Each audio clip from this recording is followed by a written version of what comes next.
Hi students, welcome to the world of Knowit. Today is our first session for well testing data acquisition engineering. So what is well testing data acquisition engineering? From the word we can understand data acquisition means collecting the data. So well testing data acquisition means we are collecting the data from the well testing department.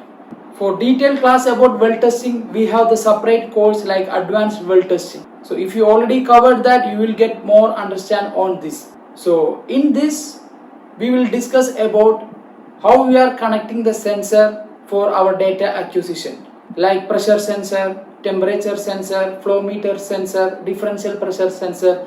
We have so many sensors we are using in our oil and gas upstream field. Not only the upstream, the downstream like refinery also we are using. Like that, well testing, we have a wide range of department. According to the equipment, we need to increase our sensors. So once you done with our well testing rig up, we are going with the data acquisition. So totally we have 6 modules on well testing data acquisition engineering. So we will see one by one.